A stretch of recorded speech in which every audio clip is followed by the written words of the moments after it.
Se você não quer emagrecer, ignore esse anúncio. Mas se você não está se sentindo bem com seu corpo, sente que precisa melhorar, já tentou de tudo e não consegue emagrecer, então clique no primeiro link da descrição e conheça um método totalmente prático e simples. São apenas 10 semanas para ter o resultado dos sonhos, com dezenas de videoaulas de treino e nutrição e mais 3 bônus totalmente grátis. Mas, pô, qual que é a tua especialidade? O que você estuda mais? Eu estudo mais o Império. Por isso que esse ano também vai ser um ano muito forte para mim, para discutir, por exemplo, a gente vai ter agora 200 anos da nossa independência. E acho que a gente precisa desmontar essa nossa história dourada da nossa independência. Parece bem bonita mesmo. É Inclusive, lindo. eu moro no Ipiranga ali, Você mora do lado do Museu do do Ipiranga. Museu do Ipiranga, É. que foi construído como um museu-palácio, para uma memória paulista, né? Mas a independência, a gente conta uma história da independência como se a independência fosse, primeiro, um dia, o 7 de setembro. Não é. Independência é um processo.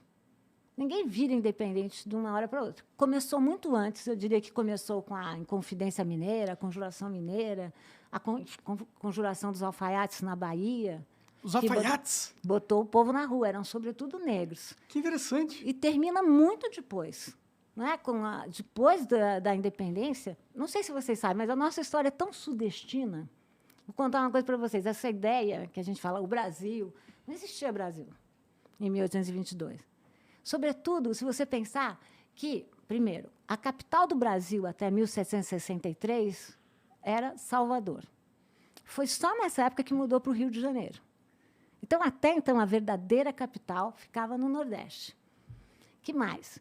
Existia um estado que se chamava Estado do Grão-Pará e Amazonas. Esse estado era totalmente diferente do sul do país. Eles negociavam diretamente com Lisboa. Então, quando o Rio de Janeiro faz a independência, essas províncias não querem saber do Rio de Janeiro.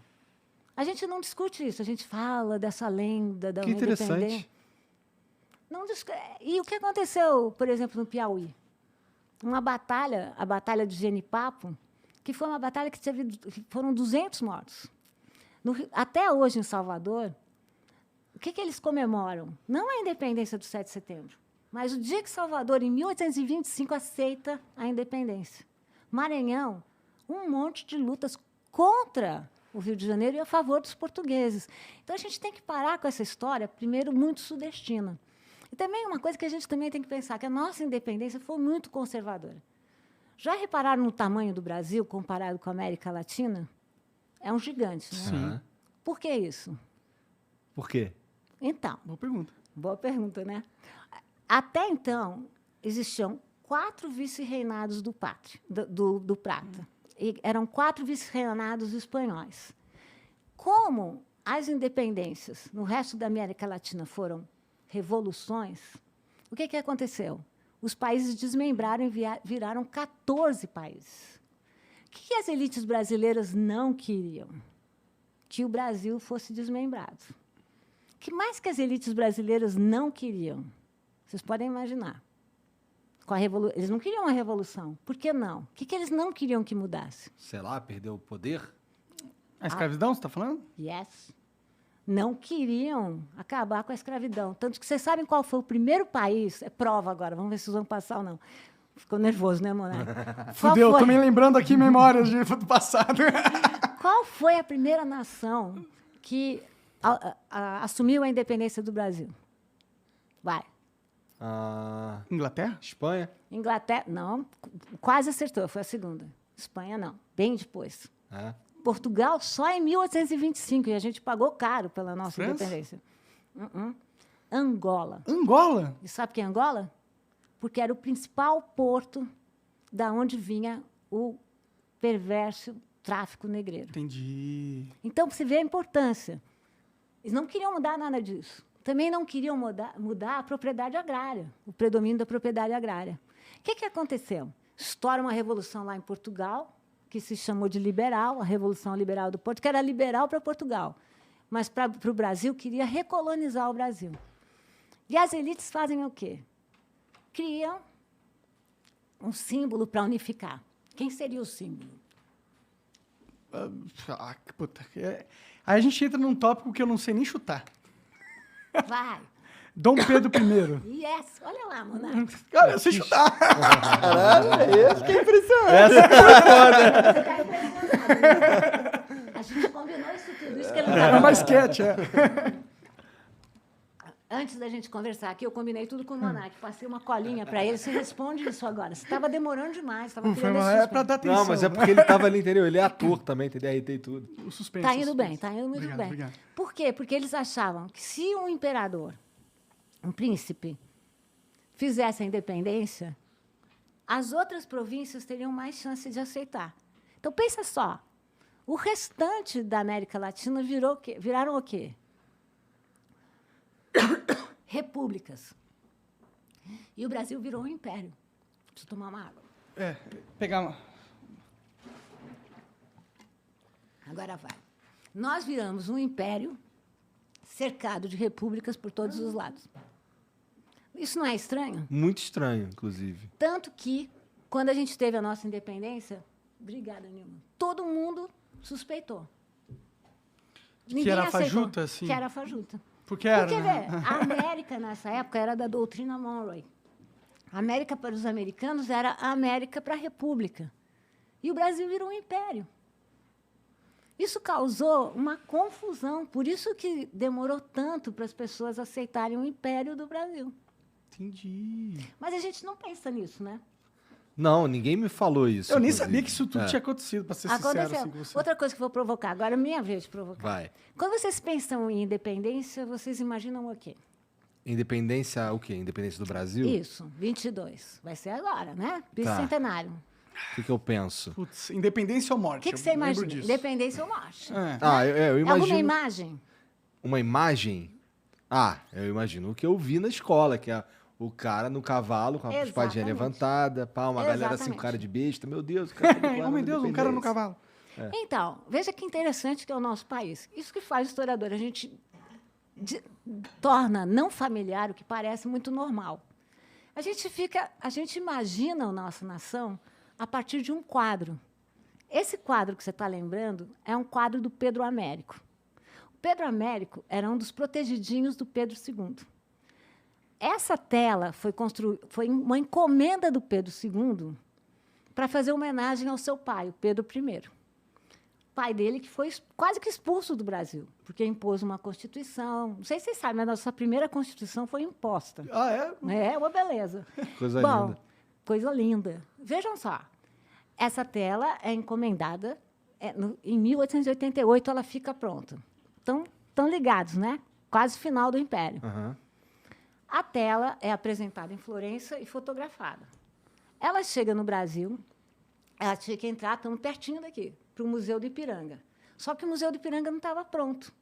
Então, essa tela ficou enrolada numa sala escura da Faculdade de Direito. Bom, vem o golpe da República. Não dava para abrir uma tela que era uma homenagem à monarquia, certo? A tela só é aberta muito depois. E aí, o que acontece? A gente passa a ver essa tela como se fosse uma tela republicana pela nossa liberdade, quando é uma tela monarquista. E mais ainda, vou falar mais coisas para desanimar vocês. Bom, Pedro I aparece lá montado num cavalo, certo? Errado. Reza a lenda que ele tava cagando. É isso mais, vamos falar disso tudo. Não era um cavalo, era um burro. Por que era um burro? Porque viagens de longa distância só podiam ser feitas em burro, não em cavalo. Segundo ponto, ele está todo elegante lá, vestido, todo paramentado. Tudo errado. Ele vinha de se encontrar com a Marquesa de Santos, que era sua amante. Alguém faz uma viagem desse tipo, vestido dessa maneira? Não. O calor Ele seria infernal. não estava. Além de tudo, por que ele estava próximo do Riacho do Ipiranga? Isso tudo está comprovado nos documentos, Igor. É que o Igor está rindo. Porque ele não estava bem das suas funções Tava com intestinais. caganeira, mano. E diz o documento que ele precisava, vou falar mais bonito que você, apear-se. Ah, entendi. Então, ele tinha que parar. Olha lá a tela. Ele tinha que parar toda Aqueles caras hora. com cara de bobo, ó. Olha lá. Vamos falar. Vamos falar do cara de bobo. Mais ainda, essa tela que nós imaginamos, o Brasil se imagina por essa tela, correto? Mas essa tela, por sua vez, é uma cópia de uma tela francesa. de um pintor chamado Meissonier, que faz uma homenagem Essa tela a quem? aí. Qual A é o nome Napole- dessa tela francesa? Meissonier. Que ele faz uma homenagem a quem? A Napoleão Bonaparte, que, Puta por sua merda. vez, foi o inimigo de Portugal. Veja que a Caralho, gente que imagina piada. o Brasil a partir de uma outra imaginação. Que tá? loucura. Agora, pergunto para outra coisa importante. Não tinha essa guarda toda. Nem Dom Pedro estava com aquele monte de gente e nem tinha tanta guarda dessa maneira. Tinha que fazer, porque senão ele teria dito independência ou morte para quem? Para os papagaios? Pode crer. Essa é a tela que nós nos baseamos. Entendi. Outra coisa que eu vou chocar vocês. Dá para voltar para aquela tela? Está vendo que é uma colina? Aham. Eu tenho uma série de documentos que provam que não era uma colina. Era um terreno bem plano. O Pedro Américo, que é o pintor, falou o seguinte: em nome da nação, eu vou assassinar a geografia. Assassinou por quê? Porque ele queria fazer esse lugar elevado. Sim. Agora, a pergunta que É uma não tela tem. bonita. Né? É uma tela bonita, mas cadê o povo? Não tem povo, Ah, só tá tem aqui, ó. cavalo. Aqui, ó. Ah, verdade, tem um Cara cara de lá. bobo, olha lá. É o povo. Um cara de bobo. O povo, em vez de aparecer como um povo que comparece, que se manifesta, assiste. Então, olha Assiste a com o cara, tipo, pô, o cara gritou no meu ouvido aqui. É, eu não tô tô sabendo de trabalhando. nada. É, Bom, mas se a gente for parar pra pensar, é realístico, né? Vai, o povo. Sabe que não é, Monark? Que eu vou sempre discordar. A gente preparou, ele ia falar isso aqui nesse momento. Muito bem, Monark. Teve muita manifestação, que é o que eu estou dizendo para vocês. A gente aprende na escola, que foi essa coisa que ele falou, todo mundo ouviu e aceitou. Mas teve muita reação. No Brasil mesmo, muita gente que não concordava, que não queria. Só que a gente tem essa lenda dourada. Por que eu chamo de lenda dourada? Porque a nossa história, ela expulsa o conflito, expulsa os Como problemas. se fosse tudo aconteceu na paz. Isso é muito ruim para a gente crescer, porque, como a gente falou aqui, quanto mais a gente souber do conflito, mais a gente aprende. Sim. A gente não aprende nem sobre o Brasil. Eu aprendi mais sobre Napoleão do que o Dom Pedro I na escola. assim. É bacana pensar. Por isso que eu sempre falo que as imagens não são inocentes, né? Elas carregam algumas coisas que a gente Um quer simbolismo, né? muito forte. E teve um sequestro de São Paulo também.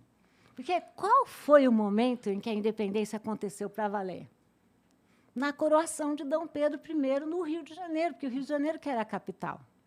Mas, como São Paulo foi crescendo economicamente, politicamente, a gente passou a ler essa tela como se fosse tudo um protagonismo paulista. Não foi. E agora, o que é que aconteceu ano passado com o Jair Bolsonaro? Ele começa a ler essa tela como se fosse uma tela militar. Ninguém quer falar que, na verdade, isso aqui é um monarca. Mas vejam como a história vai sendo assim, né? Você vai acumulando uma série Você de vai informações. usando a história do passado para se adequar ao que você quer contar no Você vai futuro. fazendo Exatamente. releituras, reinterpretações das coisas para poder Justificar o a tua própria narrativa. Exatamente. Né? Justificar o presente a partir daquilo que você acredita e você quer falar. Por isso que eu sempre falo, eu não quero te dar uma opinião, quero te dar uma informação, que a gente tem documentos provando o contrário. E outra coisa, não tem esse riacho aqui, não daria. Então, de fato, o pintor usa a nossa imaginação e a gente vai imaginando o que quer nessa tela. Né? E não é um pouco cruel que isso seja... Porque, assim, eu lembro disso daí, eu lembro dessa imagem, inclusive. Eu estava no ensino fundamental, porra. Não é um pouco cruel fazer isso com a nossa juventude? É muito, porque a gente usa... Isso que você tá, lembra que eu te perguntei, o que você imagina? Você imaginou essa tela. A gente aprende na escola essas telas como se elas fossem ilustrações. Né? A palavra ilustração vem de dar um lustro. O que é dar um lustro? Eu vou dar um lustro nessa mesa. A mesa já existe, eu só vou deixar ela mais bonitinha. E as imagens, ainda mais nessa civilização que a gente vive, elas não são ilustração. Elas não são reflexo. Elas produzem a realidade. Tanto que você imagina a independência, Igor, você que é uma pessoa informada, a partir de uma imagem. Então, o que a gente tem que fazer com as pessoas, e não só com os alunos? Quando a gente fala de imagem, a gente tem que falar, primeiro, foi uma encomenda? Quem encomendou? Por que encomendou? Quem era o artista? Mas acho que uma criança ela não consegue pensar em todo esse contexto. Ah, ela mas- meio que engole o que o professor está ali passando. Mas, por exemplo, eu dei aula há muito tempo para o ensino médio e também para o ensino fundamental. Né? Eu fazia eles lerem essa tela a partir da perspectiva do tropeiro. Olha que interessante. Se você for olhar essa imagem, o tropeiro é muito fundamental, porque é o olhar dele que indica aonde a gente deve olhar. Dá uma olhada para o tropeiro. É. Você bate o olho lá, ele é o único que está no primeiro plano, junto com os cavalos, e o jeito que ele olha faz você olhar para lá. Só que eu peço para os alunos lerem a tela só pelo tropeiro. Não, Cara, se fosse é eu ia incrível. imaginar um cara assim, absolutamente atônito. O cara tava trabalhando, alguém começou a gritar ali, ele tava passando aqui em paz, sei lá. Ele O que tava também não conduzindo a seria- boiada ali, o que ó. também não sei se seria muito possível, porque se esse cara trabalhando aqui e o imperador ali, tá ligado? Como é que dá? Como é que É. daria? Outra coisa, ele não teria visto, ele teria tomado uma surpresa. É. O Ele não imperador parece tá estar vindo. surpreso? Sei Ele lá. agora- E tem um outro problema aqui nessa tela que também ficou, porque vocês sabem que isso também é uma homenagem aos bandeirantes paulistas. Ah, E vocês sabem que os bandeirantes não passam por um bom momento agora. é verdade. Porque nessa época o bandeirante virou símbolo dos paulistas, porque ele era o cara que desbravava as nossas fronteiras e tudo Ouvi mais. falar bem dos bandeirantes a vida A inteira, vida inclusive. toda. E agora que você está ouvindo falar que os bandeirantes eram mercenários, É. eram apresadores violentos de indígenas escravizados, fugidos. Então, essa tela ela não funciona muito bem. Por isso que as pessoas releem, porque agora nem dos bandeirantes você pode falar. O problema não é das escolas, sabe? O que eu acho que durante muito tempo também, eu faço aqui o meia-culpa. A academia, que sabe dessas coisas todas, não chegava na escola. Por isso que a gente tem que chegar. Mas por que Por não isso que pode... eu acho legal vocês me chamarem aqui, Ah, claro. sabe? Porque a gente tem que falar para um público maior, né? E não é legal você perceber e falar, eu fui enganada, né? Eu aposto, quer dizer, eu posso ser, vocês vão falar, essa ela é convencida pra cacete, né? Mas eu aposto que vocês não vão mais ver essa tela da mesma maneira. Vai ser reinaugurada agora. Faz muito tempo que eu não vi essa tela. Eu tenho em memória dela, mas agora com esses insights é muito interessante olhar, né? É interessante que o cara que é o representante do povo, ele está conduzindo os gados, né? O representante do povo passa a boiada, né? É. E o que me impressiona mais é essa coisa que a gente sempre põe nessas telas, né? Sei lá, pega uma outra tela que é bem conhecida no Brasil, aquela primeira missa, né, do Meirelles. Põe aí, Gizão. Põe aí a primeira missa. Essa é outra tela que quando a gente tem no livro didático, você olha a tela quando? No Brasil Colônia. Não pode olhar ela no Brasil Colônia, você tem que olhar no Brasil Império, porque essa foi uma encomenda do imperador. E ele foi o imperador Pedro II que criou essa ideia que essa seria a nossa carteira de identidade. Então, ele pediu... Vejam que não está dando para ver, mas essa é uma tela vertical. E o mordomo do paço, que era a figura mais poderosa no Paço Imperial, falou, faça a floresta como uma catedral. O Brasil não tem catedrais, o Brasil não tem palácios, mas tem a melhor das florestas. Agora, se a gente olhar direito aí, essa também é uma cópia de uma outra tela. Tudo bem, é tudo cópia. Mas olha o centro. O centro está o quê? O centro tem um padre ali rezando uma missa, levantando um cálice em direção Tem um baúzão de tesouro no centro também, né? Veja o que eles estão querendo falar. Cadê? Tem mesmo. É, boa. Veja que legal isso que a gente fala do nosso descobrimento. Como assim descobrimento, né? O Oswald de Andrade fala que quando os portugueses descobriram o Brasil, os indígenas já tinham descoberto a felicidade. Você descobre uma coisa que não tem ninguém. O Brasil era densamente povoado. Tinha a mesma população, senão o monarca vai falar que eu estou manipulando dados, a mesma população da Península Ibérica na época. Que é quanto? A gente está aí na casa dos milhares. A região, né, que é essa região da fronteira, foi altamente dizimada. De novo, essa ideia pacífica. Alguns pesquisadores falam da morte no litoral, da ordem de 96%. Que Porra!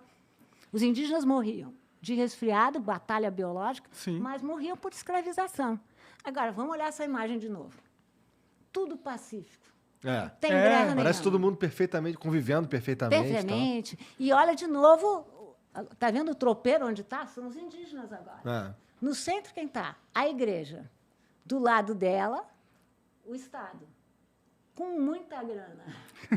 Grana que estão tirando do Brasil, certo?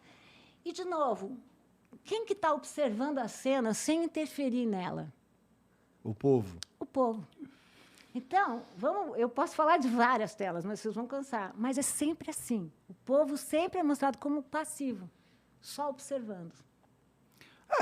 Isso aí entra na cabeça da gente, né? Sim. Mas hoje em dia o povo não é um pouco passivo também? Eu acho que, olha, tá bem mais. Eu acho que a sociedade civil brasileira nunca foi passiva. Os escravizados, por exemplo, desde que existiu escravidão, existiu quilombo. Existia quilombo do norte das Cachoeiras Bravas da Amazônia até o sul do Brasil. Existiu insurreição sempre. Por exemplo, essa insurreição dos malês, que eu falei, que termina o processo de independência, durante uma semana, os negros malês tomaram Salvador. E eram negros que escreviam, né, que escreviam num vocabulário que os senhores não entendiam, ficaram apavorados. Então, essa ideia também de passividade da sociedade brasileira, eu acho que também é muito criada. É criada um pouco para passar A boiada. a boiada. Essa é a nossa conclusão, né? Passar a boiada. Que é essa ideia de que... Porque é melhor você divulgar para as crianças e tudo mais, para os adolescentes, essa ideia de que tudo no Brasil foi natural. A monarquia foi um destino, o descobrimento foi um destino. Não foi. Foi um genocídio. Né? Mas eu acho que, tipo, olhando a atualidade, eu sinto o povo meio passivo, sinceramente, tá ligado? Por mais que a gente grite pra caralho nas redes sociais, a gente não tá se unindo, a gente não tem uma causa. Tipo, a última coisa que a gente viu uma perda de passividade na sociedade foi em 2013 nas manifestações. Só pelos 20 centavos. Isso ali foi uma perda de passividade da sociedade, mas aquilo foi tipo um lampejo, uma faísca de atividade, mas a maior parte do tempo a gente fica só votando e achando que vai mandar alguma coisa, mas sempre tomando no cu no final das contas. Olha, Monark, na história brasileira, muitas vezes a sociedade civil brasileira se manifestou e fez toda a diferença. Vou dar um exemplo que eu gosto muito de citar. Quando Getúlio Vargas se suicida, a sociedade civil, o golpe já ia acontecer lá. A sociedade civil brasileira adiou em 10 anos o golpe. Então, há vários momentos da história do Brasil em que a sociedade civil compareceu. Mas o que acontece com a nossa memória? A nossa memória é disciplinada por essa historiografia muito ordeira, muito arrumadinha, e a gente acaba se vendo assim. Mas eu acho que a sociedade civil brasileira já se manifestou em muito. Né? É que a gente se manifesta, mas nada muda, entendeu? Tipo, por mais que a gente tenha... a gente consegue ter o papel de resguardar para que não piore, entendeu? Eu sinto que o brasileiro não está tendo, nas últimas décadas, forças de fazer mudanças grandiosas assim no país. Parece que a gente consegue alguma coisinha ali, alguma coisinha aqui. Mas olha lá, talvez é porque eu sou de outra geração. Eu sou de uma geração... Eu vou mentir na minha idade. Eu não é que eu convivi com a ditadura militar, mas meus pais conviveram. A gente está entrando agora, as gerações novas não conviveram, não sabem o que é ditadura. Eu não sei o que é ditadura militar. Tipo, eu sei o que ali e tal, mas eu não sei exatamente na pele e tal. E a gente tem que contar. Mas o final da ditadura militar foi conseguido pela sociedade civil brasileira. E a sociedade civil brasileira se organizou e fez a Constituição Cidadã de 1988, que é uma Constituição sensacional. É uma Constituição generosa para com as minorias, é uma Constituição atenta para as diferenças no Brasil, é uma Constituição que lida com a educação, que é o nosso tema aqui. Apesar dela ter alguns problemas também. Tem vários problemas, Sim. Sobretudo a anistia militar. O brasileiro não gosta de falar de reparação. Acho que esse não é o pior problema. É não. um deles. A questão agrária é outra, mas vamos falar de reparação. Brasileiros não gostam de falar de reparação, brasileiros e brasileiras. A gente não quer falar de reparação em relação à escravidão? Fala. Porque muitas vezes o cara fala assim, reparação significa que você vai tirar o pouco que eu tenho para dar para alguém que sofreu no passado, mano. Eu tô sofrendo agora, eu não quero que você tire nada de mim, não. Monark, a reparação não é só financeira. Estamos falando aqui de reparações humanas, reparação da memória. Quando eu falo aqui de reparação da população negra, não é só financeira. É uma coisa de restituir memória. Eu acho que na questão de instituição de memória, o Brasil ele tinha que ter um sistema de ensino que literalmente Eu mostra tudo o que aconteceu. Eu acho. E deixa, não também não tem que ter viés nenhum, tá ligado? Não, tem mas que não é só viés. mostrar, tipo, ó, É dado. ó, todos os dados que a gente tem aqui de tudo que aconteceu, esse cara fez isso, cara, É. temos aqui Mas tem personagens da história brasileira que eles são ou apagados ou Então, embranquecidos. hoje em dia a gente não tem isso. Hoje em Tem. dia a gente Não. Conta. Não, calma. A gente não tem isso no sentido de hoje em dia a gente não tem a história sendo contada de uma maneira empírica, objetiva e imparcial, tá ligado? A gente tem uma história contada de uma forma elitista, oligárquica, Colonial estatista. E masculina, né? Então- Você vê que os poucos personagens femininas viram assim, filha de a Isabel. Todo mundo fala, mas tem a Isabel. Mas ela é filha de Dom Pedro e esposa do Conde D.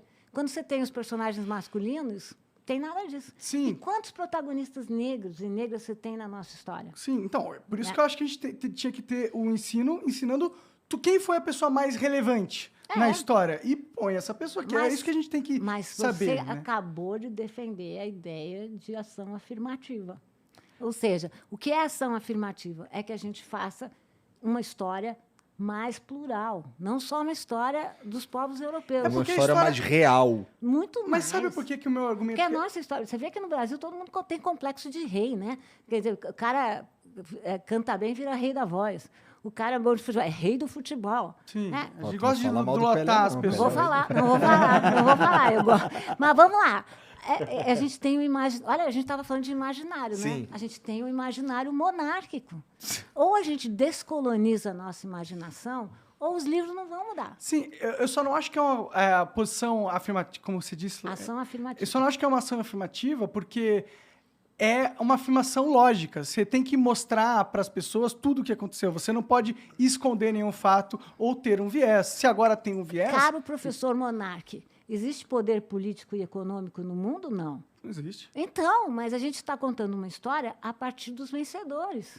Sim, A gente tem que porque mudar são os essa vencedores que perspectiva. contam. Eu concordo que tem que mudar, não estou falando que não tem que Não, mudar. eu sei, mas digo, não é assim. A gente tem que fazer. É uma questão ideológica também. Olha, nunca a história foi tão forte como no governo Jair Bolsonaro.